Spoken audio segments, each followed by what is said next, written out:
আজকে 3 দিন পরে আসলাম আমাদের খেতে পানি দিতে। যে কল, এই যে বালতি, এগুলো আগে পানি ভরি, তারপরে পানি দেব।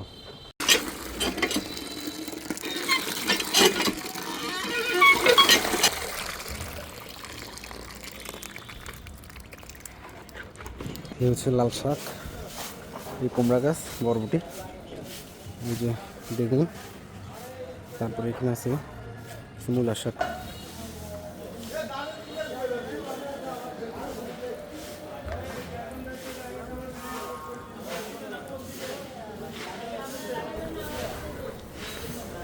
গাছগুলো তো অনেকদিন পানি না দেওয়াতে এগুলো শুকিয়ে যাচ্ছে।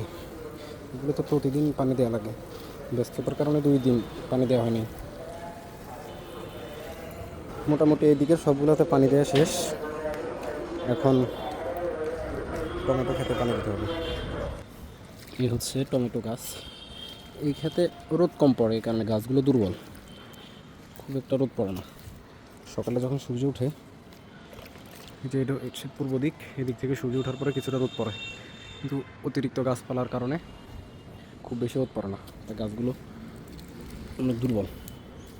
এরপরও মাশাআল্লাহ ভালোই ফলন হয়। আমাদের এই সাইডটায় কুমড়া গাছ আছে, এগুলো হচ্ছে লাউ গাছ, এখানে আরও কুমড়া গাছ, আর ওইদিকে বরবটি, এগুলো হচ্ছে বরবটি, এটা হচ্ছে চিচিঙ্গা, আর এইখানে হচ্ছে বরবটি।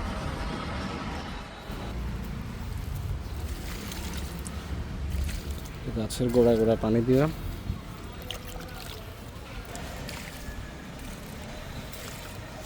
এখানেও পানি দেওয়া শেষ, এইবার পানি দিব এই গাছগুলাতে।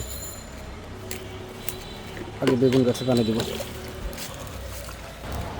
প্রতি বছরই আমরা সবজি করি, শাকসবজি করি। আলহামদুলিল্লাহ আমাদের বাইরে থেকে, বাজার থেকে তেমন একটা কিনে খেতে হয় না। আমরা প্রতি বছর এই সিজনাল শাকসবজিগুলো করি। আর বাকি আছে এই কর্নারের গাছগুলা। এইখানেও আরও কিছু বরবটি আছে, এখানে শিম গাছ আছে। শুধু এখানে পানি দিলে আজকের মতো পানি দেওয়ার কাজ শেষ হবে।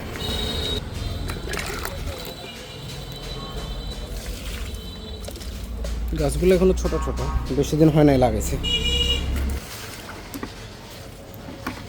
শেষ তো, আজকের মতো পানি দেওয়ার কাজ শেষ। আর অন্য একদিন পানি দেওয়ার সময় আপনাদেরকে ভিডিও করে দেখাবো। আজকের মতো ভিডিও এখানে সমাপ্ত। আসসালামু আলাইকুম।